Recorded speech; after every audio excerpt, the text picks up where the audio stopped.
Esther, chapitre 8.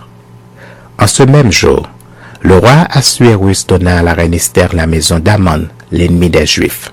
Et Mardochée parut devant le roi, car Esther avait fait connaître la parenté qui l'unissait à elle.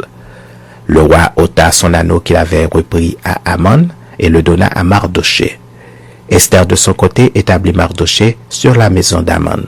Puis Esther parla de nouveau en présence du roi. Elle se jeta à ses pieds, elle pleura et le supplia d'empêcher les effets de la méchanceté d'Aman, l'Agagite, et la réussite de ses projets contre les Juifs.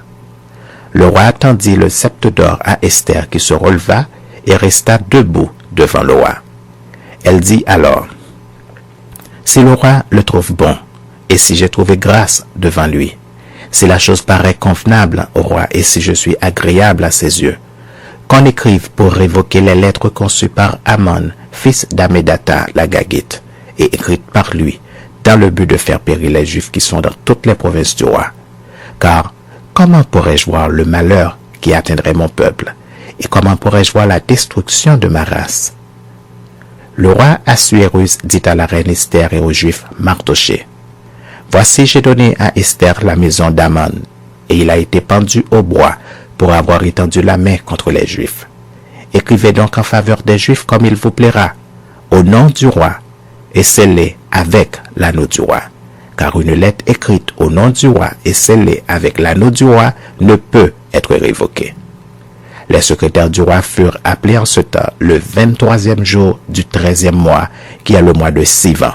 Et l'on écrivit, suivant tout ce qui fut ordonné par Mardochée, aux Juifs, aux satrapes, aux gouverneurs et aux chefs des 127 provinces situées de l'Inde à l'Éthiopie, à chaque province selon son écriture, à chaque peuple selon sa langue, et aux Juifs selon leur écriture et selon leur langue. On écrivit au nom du roi Assuérus, et l'on scella avec l'anneau du roi. On envoya les lettres par des courriers ayant pour monture des chevaux et des mulets nés de juments.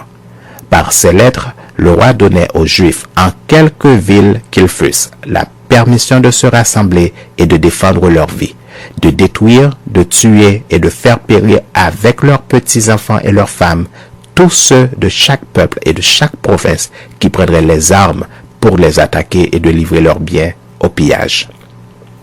Et cela en un seul jour, dans toutes les provinces du roi Assuérus, le 13e du 12e mois, qui est le mois d'Adar.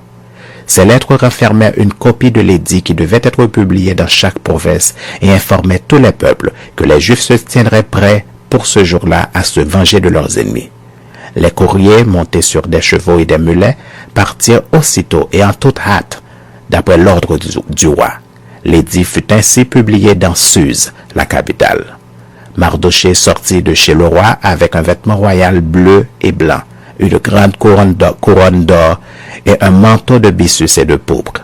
La ville de Suse poussait des cris et se réjouissait. Il n'y avait pour les Juifs que bonheur et joie, allégresse et gloire.